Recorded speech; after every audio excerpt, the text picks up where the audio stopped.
Soyez tous bénis frères et sœurs, j'espère que vous allez bien et que vous avez passé une excellente journée. Le thème d'aujourd'hui est Sanctifie tes pensées.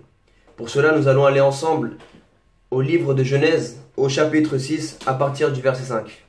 La parole de Dieu dit ainsi: L'Éternel vit que les hommes commettaient beaucoup de mal sur la terre et que toutes les pensées de leur cœur se portaient constamment et uniquement vers le mal.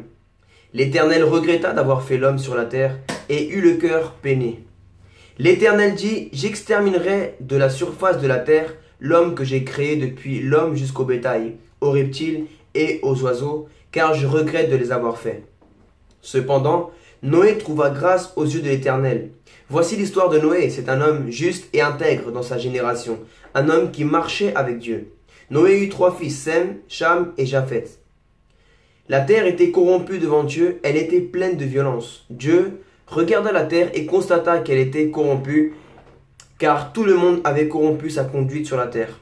Alors Dieu dit à Noé: La fin de tous les hommes est décidée devant moi, car ils ont rempli la terre de violence. Je vais les détruire avec la terre. Amen. Frères et sœurs, j'aimerais accentuer sur le verset 5. Ce qui a provoqué la colère de Dieu, ça n'a pas été uniquement les actions des hommes. Ça n'a pas été uniquement les actions violentes, les adultères, les meurtres, les viols, les mauvaises façons d'agir. Mais ça a été aussi les pensées. Parce que Jésus a dit, notre Seigneur, que vous avez entendu dire que l'adultère, en fait, c'était auparavant quand tu consumes le péché. Ça veut dire que quand tu pratiques l'adultère, quand tu trompes ta femme physiquement, ou bien ton mari, ça c'est l'adultère, c'était l'adultère. Mais Jésus a dit: tout homme qui désire une femme dans son cœur, qui n'est pas la sienne, ou bien toute femme, ça va pareil pour les femmes, toute femme qui désire un homme dans son cœur, qui n'est pas le sien, a déjà commis l'adultère dans son cœur. Ça veut dire qu'il y a beaucoup d'entre nous, frères et sœurs, qui avons commis l'adultère, meurtre. Parce que Jésus a aussi dit: toute personne qui a de la rancune dans son cœur a déjà commis l'homicide. L'homicide, pour nous, c'est quand on a tué quelqu'un.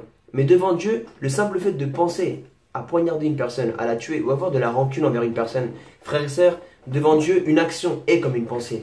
Et une pensée est comme une action. Alors, la parole de Dieu nous dit que l'Éternel vit que les hommes commettaient beaucoup de mal, ça veut dire que leurs actions, et que toutes leurs pensées de leur cœur se portaient constamment et uniquement vers le mal. J'aimerais aujourd'hui nous encourager, frères et sœurs, à sanctifier nos pensées. Nous parlons souvent de la sanctification de notre corps, mais j'aimerais parler aujourd'hui de la sanctification de notre cœur, la sanctification de nos pensées. Il est temps que nous allions encore plus loin avec Dieu, frères et sœurs. Le Seigneur, lorsqu'il nous regarde, il faut qu'il reçoive une odeur d'adoration. Il faut que le simple fait que Dieu pose son regard en toi, qu'il voit: waouh, ma fille est une adoratrice, mon garçon est un adorateur. Je vois ses pensées. Ses pensées sont comme une odeur agréable à mon trône. Il faut que tu préserves tes pensées, parce que le Saint-Esprit de Dieu habite en toi et en moi. Le Saint-Esprit de Dieu demeure en toi, il vit en toi. Toute chose que tu penses, eh bien, il va le sentir, ma soeur, mon frère. Voilà pourquoi il est temps maintenant que nous prenions conscience que l'Esprit de Dieu habite en nous. Je ne sais pas, peut-être que tu es pasteur, peut-être que tu es un serviteur de Dieu dans l'église, ou bien, voilà, que tu aimes Dieu, que tu sers le Seigneur.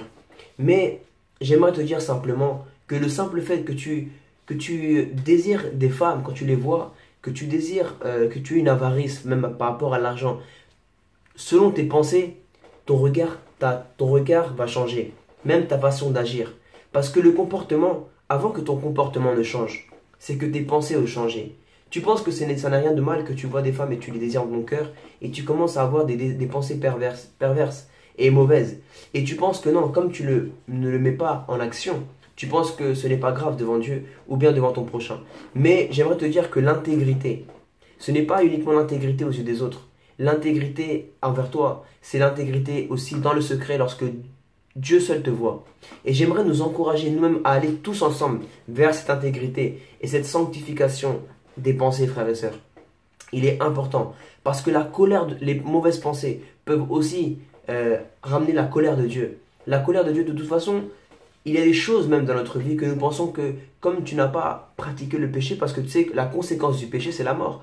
Mais si dans ton cœur tu ne penses que avoir des pensées pornographiques, de masturbation ou avoir des relations sexuelles avec d'autres femmes, que tu sois marié ou même si tu n'es pas encore marié, Il faut que tu coupes avec cela et que tu cesses de flirter avec le péché. Parce que le diable est très malin et il te fait même pécher et souiller ton cœur et ton corps avec tes mauvaises pensées. Alors voilà, aujourd'hui, ce message dans le but de sanctifier nos pensées, mais de nous repentir. Demandons pardon à Dieu. Ce n'est pas simplement le fait de nous repentir et dire je me repens, non. Confesse ton péché à Dieu. Dis-lui Seigneur, je reconnais, je confesse de ma bouche Seigneur. Dans ton intimité, dans ta chambre, dis-lui, ou bien là où tu es. Tu peux dire Seigneur, je confesse que j'ai désiré des femmes qui ne sont pas ma femme. J'ai désiré des hommes qui ne sont pas mon mari. J'ai eu des pensées de perversion sexuelle avec eux. J'ai eu des mauvaises pensées. J'ai eu des pensées de voler quelqu'un. J'ai eu des pensées de rancune envers quelqu'un. Je te demande pardon, Seigneur. Je prends conscience de ce péché-là. Et je veux t'honorer, Seigneur, de tout mon cœur. Je veux t'honorer de tout mon cœur. Je te demande pardon, Seigneur. Je me couvre avec le sang de ton Fils Jésus-Christ qui me purifie devant toi. Amen. Voilà, frères et sœurs. Je nous encourage vraiment à aller plus loin avec le Seigneur et de nous sanctifier. C'est bien de parler de la sanctification physique, mais il y a aussi la sanctification de nos pensées, la sanctification de nos cœurs, frères et sœurs. Voilà pour aujourd'hui, passez une agréable soirée, frères et sœurs, et n'oubliez jamais que Dieu est vivant, Dieu est réel, Dieu vous aime, et il est en vous, il est en nous tous, frères et sœurs, quand vous avez reçu Jésus-Christ en tant que Seigneur et Sauveur, et son Saint-Esprit. Passez une bonne soirée et à demain.